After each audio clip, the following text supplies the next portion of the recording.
Hello and welcome to HFMA Talk, the podcast for NHS Finance.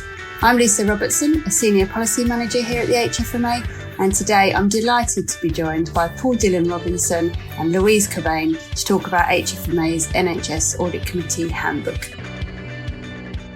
So before we start, Paul, Louise, can I ask you to introduce yourselves to our listeners, please? Thanks for that. So I'm Paul. I'm currently a non-executive director at Queen Victoria Hospital NHS Foundation Trust, but I did spend 17 years of my career as an NHS head of internal audit. So I ran South Coast Audit, which is now part of TIAA, and I was involved in writing the first NHS Audit Committee handbook with a predecessor of Louise, which was Tim Crowley.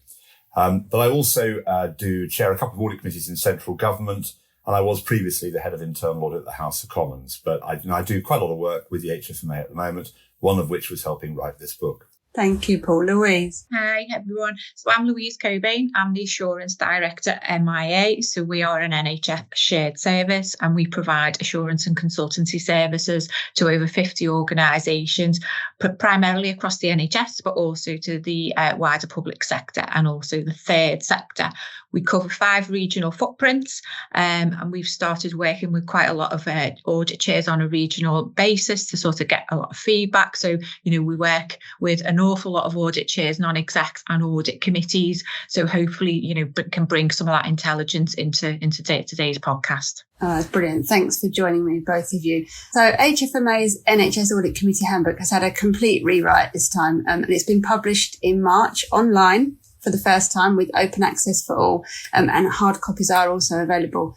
So you can find the handbook and its appendices, as well as the link for registering for hard copies on the policy and guidance page of our website. And the handbook itself is broken up into 20 chapters, ranging from why audit committees are important, how they should be set up, as well as specific chapters on areas to support non-executive directors primarily in their role on topics such as audit, assurance, counter-fraud, risk, information governance, cybersecurity, speaking up, so on, and we'll touch on some of those. But it's also got some appendices on self-assessment checklists, agendas, and terms of reference. So do take a look at the website if you want to see what's in the various chapters in a bit more detail. As you can hear, the handbook covers a lot of ground. We hope you do find it useful, reference guide, a bit of a go-to book. But the aim of our podcast today really is to highlight what we think are some of the key areas that we've found based on our experience in pulling the book together. So I'm going to start with you, Paul. Perhaps talk about that approach in pulling the book together. You did a lot of the writing with input from our HFMA governance and audit colleagues, including Louise. How did you find that?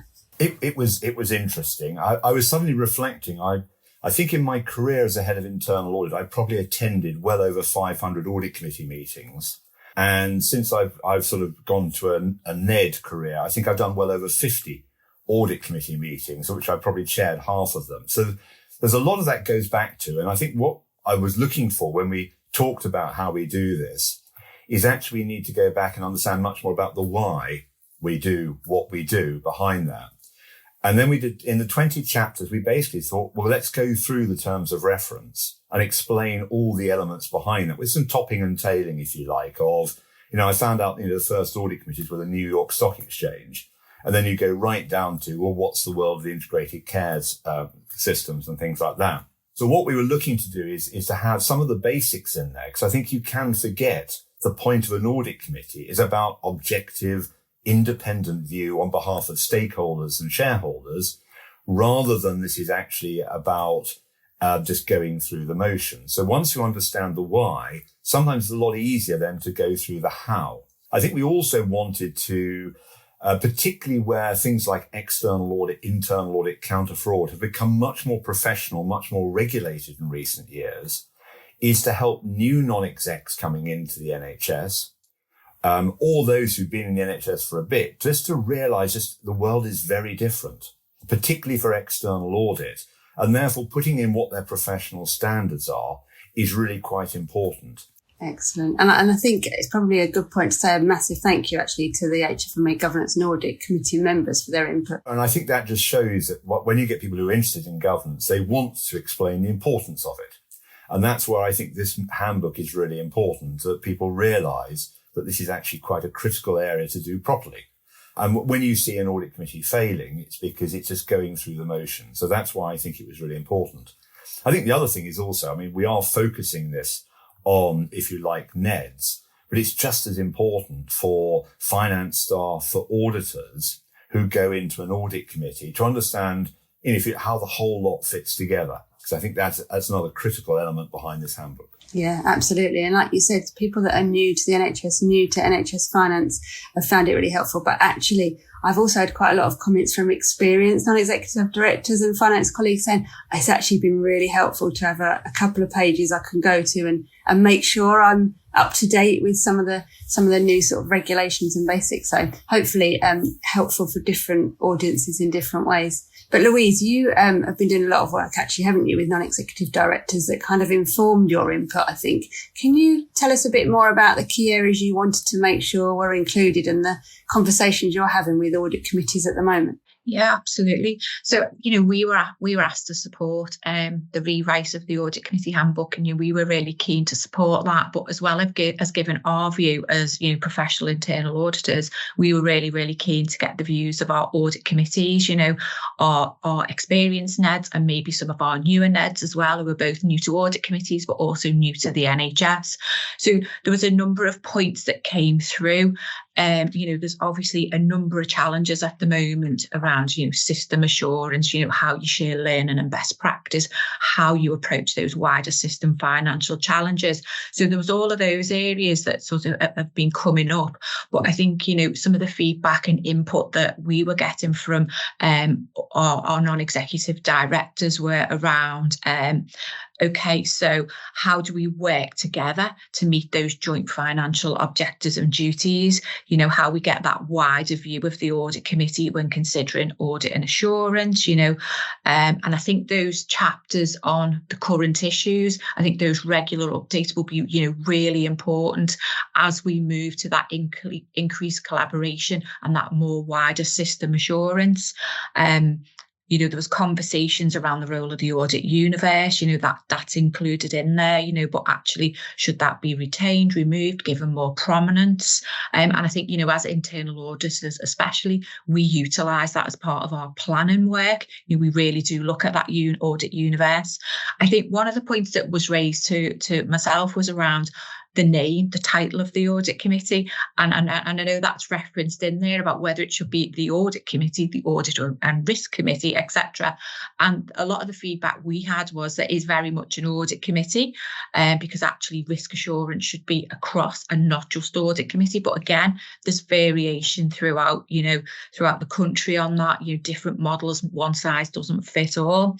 I think as well, in terms, it's, both of you have mentioned about the usefulness of the handbook for new audit committee members, and I absolutely think that's been fundamental. It provides such a wealth of knowledge and information in there to support people as they come into those roles. And again, I think other areas that have come up where the audit committee's role in receiving the results and assurances from regulatory reviews, focusing on how the problems arose, what controls, assurances, actions are in place, etc. And obviously that links through to the role of the assurance framework and the role of the audit committee. And again, I think there's been real focus and real strengthening of those areas in the audit committee. I mean, it's a real major piece of work that Paul and a number of people have contributed to. And we were really, really keen at MIAA about how we were being asked about, so what's the key changes, Louise? And that's quite a challenge, to sort of articulate quite succinctly what are the key changes. But we've produced a briefing which sets out those major changes between sort of the previous audit committee handbook and the new version. And I think in particular what we were reiterating to our organisations and our non-executive directors is those key learning points at the end of every chapter are really, really useful summaries to go back and sort of touch base in terms of, are you comfortable with each of those areas? Do you need to ask for more information? Is there more support? And obviously there's key references as well in the audit committee handbook, which again, signpost you to that more detailed information, which has been really, really helpful. I think you're right, Louise. I think your point as well around there's no one size that fits all. Hopefully the handbook and the learning points give you food for thought on the areas that you as a committee need to ask yourselves about and work out what suits best for your particular organisation and wider system. So yeah, hopefully it kind of gives you that framework to take it forward. I think it's probably helpful to think about some of the key areas that we wanted to flag to people as part of the conversation. So Paul and Louise, for both of you, do you think is particularly important to flag from the handbook? Perhaps anything new in there or things that surprised you when you were pulling it together? I'll start with you, Louise. So I think there's two things for me. I think there's the value of independent assurance, and obviously Paul already mentioned that independence and objectivity at the start. And I think it's that range of specialist skills from each of the different parties. So again, external audit, internal audit, counter fraud, etc. And obviously myself, in particular, I'm an internal auditor, but obviously part of a wider assurance organisation. Internal audit is absolutely part of that three lines of assurance model, being that third line. And I think that's really, really key, that objectivity and insight that, we can bring, also that wider perspective, the different approaches that can be used to provide that independence assurance, through risk-based reviews, system-wide work, specialist areas, etc.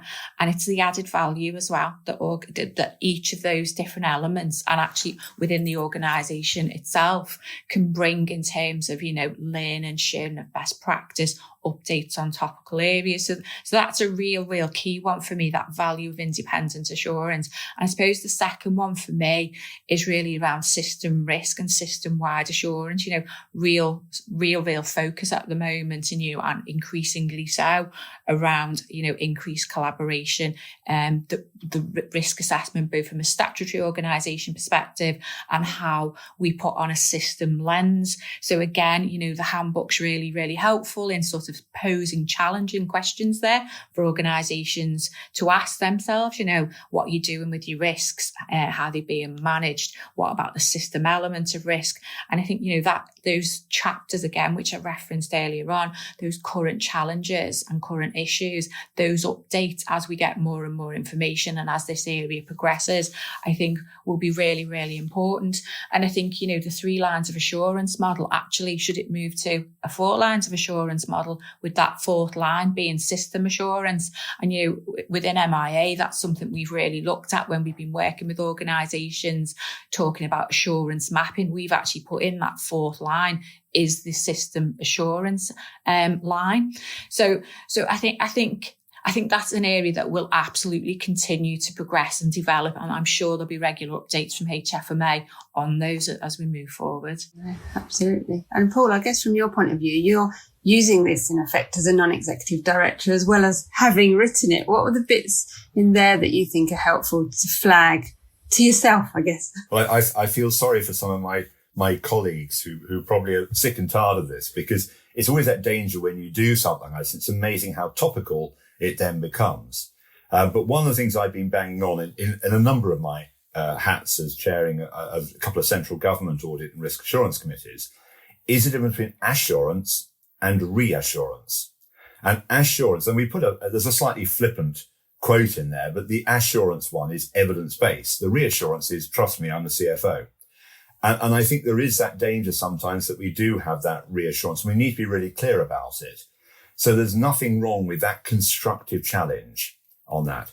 And, as I said, I've sat in front of audit committees on a number of bases, a number of years going back. If I drop names like Theresa May was actually chair of my audit committee in the House of Commons. I never know what happened to her. But it is that one of, watching how really good audit committees work. Behind that, I think is really important in terms of that challenge of, well, where's it coming from? What are management saying? And a little bit more of what's the evidence behind that audit committees need to be focusing on. I think the second thing at the moment on this is, and I go back to the why is really important, is we've talked about this central importance of the members of the audit committee being able to be objective and independent and understand what their role is. And sometimes they can be too close to management, sometimes too close to auditors. And it's just being really clear about that central role of that. But it's also some of the explaining why you don't want the chair there on a constant basis. You might not even need the chief exec. And in fact, you don't need the chief exec there as accountable officer on a regular basis, but you do need them there occasionally so that the chair can understand how the audit committee works. But the chief exec as accountable officer has got to be the one who really understands the importance of it. And the other thing for me is having been involved in the NHS in the 1990s, when all the corporate governance developments were in place, a lot of us forget, if you like, that in those days, we had to produce model standing orders, standing financial instructions. There weren't audit committees. I remember the first audit committee I went to was a health authority one, and it was like a select committee. There was a table of about 8 people, including all the executive, who were the audit committee. So we're moving from that to where we are now. And so I think it is worth just going back and remembering those and why those happened, because governance wasn't going effectively. And I think the final thing this one is what we've actually done in each of the chapters with the external audit, internal audit, is how do you handle disagreement? Because it's a very, very tricky one, but it's the basis of why we had audit committees. Because if there's a disagreement between the external auditors and management, then the audit committee's role was to, if you like, act as the honest broker for the shareholders so that you end up with a true and fair view. And I think that's quite an interesting one about how you actually manage disagreement, because I'm sure Louise and I can tell war stories, although anonymized, of when as an auditor you've had to deliver a tough message back and management has fought back for various reasons. And the audit committee has got to be the one that sits in the middle saying, well, what's the best for our organization in terms of the future sustainability of it? So I think those are some of the sort of the broader themes that then work their way through into individual chapters. Yeah, I think you're right. And actually some of the stuff, the model standing orders, the way you set the committee up, what's written down, that's really important to get right. But the difficult bits that you're talking about, handling disagreement, that comes back to the culture of the audit committee, doesn't it? And actually the behaviours and how it runs, not how it's written down to run. I think there can be quite different things. I don't know if there's anything that you've seen that in terms of effective audit committees and good cultures that's worth flagging. Well, I think one of the things we did is with the sort of the effectiveness one is if you divide it up between what's the process, i.e. tick and bash, it's a yes and no. But actually, what is a really effective audit committee? It's about behaviours. If you look at where governance is nowadays, the discussion has moved away from what are the rules, what are the regulations, what are the requirements to it's actually about culture. It's about what does constructive challenge, what does engagement look like? And that's where it's really important, I think, in terms of how the chair of the audit committee and the secretary to the audit committee really work and think about how we're going to do this and plan for it. And this is probably more, as the secretary would say, more as do as I say, not as I do, but we'll get there eventually. But if you think about it, you meet an audit committee 4 or 5 times a year. You hopefully meet for 2 hours. More than that, you begin to lose the will to live. Less than that, you're probably rushing things through. And it's one of a number of demands on NHS NEDs in terms of the time commitment. The great unknown is, when you look at the job description, it's 3 or 4 days a month. Oh, yeah, and some. So what you're talking about is how can you use this to most effectively get the most out of the audit committee? So they're actually using, if you like, the agenda, the work plan to really get to the hub of it, and making sure also that in terms of the preparation for the audit committee, people are using this to make sure they know what the exam question is. So coming up, we're having a session looking at risk and assurance. So as part of the papers, chapters on risk management and assurance are going to be in the papers, just to say to people, just to warn the people preparing the papers, these are the sort of questions you should be expected to be asked by the audit committee. All due modesty apart. I think the second side is when we're looking at it as we've put in the ones about speaking up and whistleblowing and fitness for purpose and all the exception reporting side. And I think that's a really important side for the NED's role, is where you're triangulating what you hear in different parts and trying to bring that together. And I think that's quite important, because very often as a non-exec at the board, you might talk about speaking up, but speaking up has also got different connotations. And you might look at speaking up from a patient safety, absolutely right. But speaking up is not just patient safety. You want to look at what's happening in terms of speaking up in terms of management practice or fraud or malpractice and things like that. So I think, again, that's another important side of the effective audit committee, is seeing a bigger picture, seeing why that bigger picture is important, and then pulling it together. And I think it is worth saying it's not easy, is it? There's absolutely no doubt it's a challenging time financially. It's a challenging time operationally. The risks that are out there, some of the cyber attacks that are very difficult to prepare for and manage. It's really difficult. There's a lot of pressure on all members of staff at the moment. So it seems to me it makes the role of the non-executive both really challenging, but also really important at the moment. And I guess, Louise, that's something that you're probably seeing differently across the organisations that you work with, isn't it? But the pressure must be the same for all. Absolutely. And I think as well, that move to increase system working and looking to get assurances across different parts of the system, working together, that increased collaboration. Absolutely. So, what we've done at MIAA to try and support is we've set up regional audit chairs forums where they can come together and have that conversation to share what each other are doing, what are the key challenges, how can they work more together, how they can engage, share, etc. And I think that's been really helpful. And obviously we're part of some of those conversations. And again, what can we do to support from an internal audit perspective? Is there a piece of work that, the internal auditors can do to take forward to support, to provide that independent assurance, both to the statutory organisations and on that system footprint? And I think that seeking of assurance is really, really key. And it's about, making sure from a NED perspective that they're confident that those recommendations that have been agreed, where there may have been governance issues and challenges, that those recommendations are being taken forward by management and they are being implemented.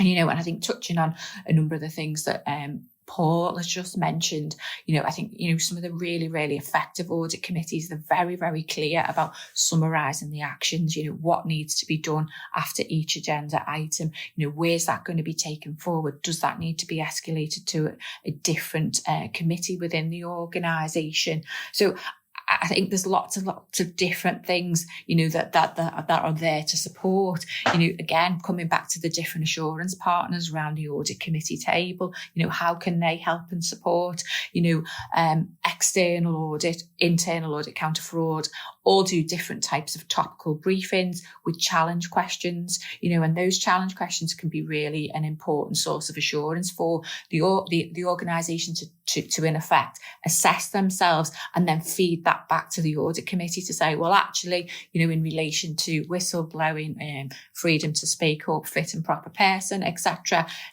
this is what we've got in place in our organisation. We've done this sort of check. Actually, we may want an independent review now doing by our internal auditors. It will go into the audit plan, etc. So I think there's a lot there for NED to sort of take forward and again to utilise the different partners around the table. Yeah, absolutely. And there's a lot of lessons to learn along the way, not just from your own organisations, isn't it? I think it's keeping your eyes looking outwards as well to see what's happening across the country that we can learn from, which is helpful. So I think you mentioned earlier, Louise, there's a section in there on current issues that we're going to keep updated.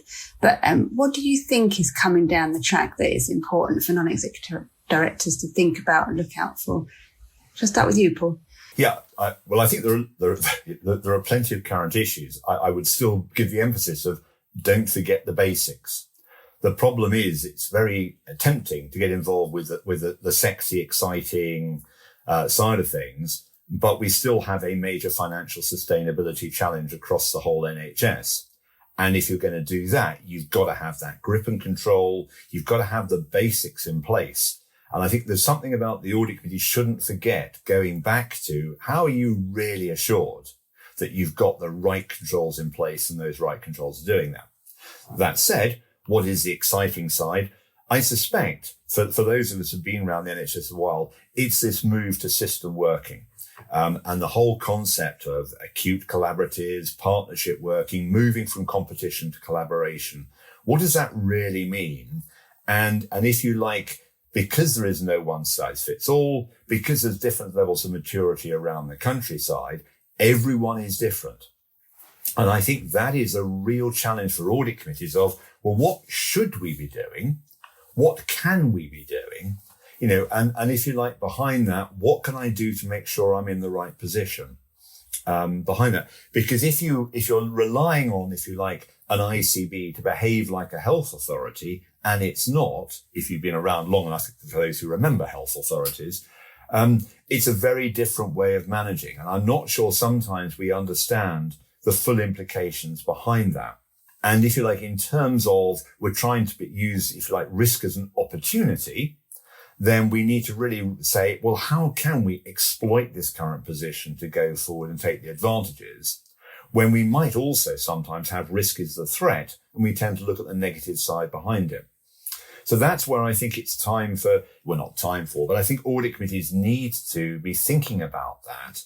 But also, if you like, trying to get those networks together where they're saying, well, how can I work with other people in terms of that one? And at the moment, it tends to be in the sort of my area a bit more. It's the CEOs and the chairs are getting together, but we're not quite seeing that in terms of other parts of the organization working together and other NEDs. I think there's a real opportunity there just to break down the barriers behind it. So that to me probably is the big area, because if we look at system risks and we go back to our good old risk management, who owns that system risk? Who has transferred the management of that risk to whom, and how are you getting assurance that that risk is being effectively managed?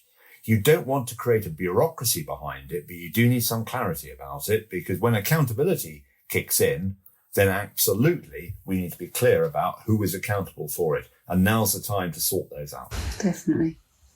What about you, Louise? What are you thinking we might need to keep our eye out for? I completely agree with everything Paul said there. I think that is the biggest area, that's happening at the moment. And I think it is about where are the assurance, what are the assurances that are needed and where are they needed? What's needed by the sovereign organisation and what's needed as a system as well. So I think absolutely that is one of the key issues. I think from a professional standards perspective, as I'm sure people listening are aware, that there's new standards coming out, global internal audit standards, which will potentially have an impact on the public sector internal audit standards. There's a consultation exercise going to be taking place over the summer in terms of whether there needs to be something specific for UK public sector standards, and that will be an implementation date after that consultation for the 1st of April 2025. So obviously internal auditors will need to be looking about what impact that will have, obviously for the new year, and compliance with those standards going forward. But again, I'm sure HFMA will provide an update on that area as well. Yeah, absolutely. And I think that's one of the benefits actually of the handbook being online now for the first time, is we have got the opportunity to keep it updated on a more regular basis. So the Governance and Audit Committee have agreed a cyclical programme of review to make sure it's updated. But also we can update it at any time if something comes out that we are not expecting or makes a significant change. And what we're going to do going forward as well is provide a short summary of the changes now that we've kind of got this kind of major rewrite online. It will be helpful, I think, people to see what changes are coming through.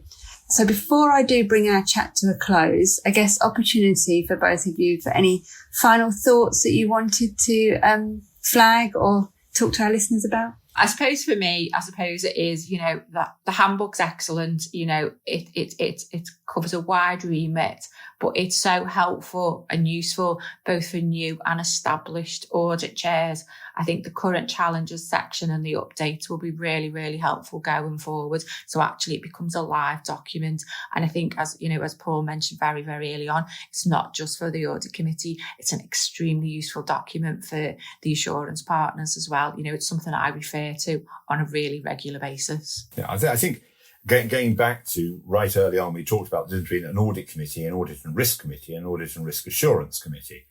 And I think it's really important that when organizations look at their entire governance structures, they're thinking about what is the role of the audit committee. And I think we still can get a little bit, it's talk about auditors, and it's not, it's more than that. If you go back to this is me being very boring again, but going back to the old days of when an audit committee really was a committee to look at the work of the external auditors, full stop. And then you bring internal auditors, and it was about the statement of internal financial control. So it was all finance-based. And over the years, we've moved on and we've moved on and we've moved on. So one of the questions that's in the book is what are we doing about clinical audit? Where does that fit in, if you like? Is that something that reports to audit because it's got audit in that?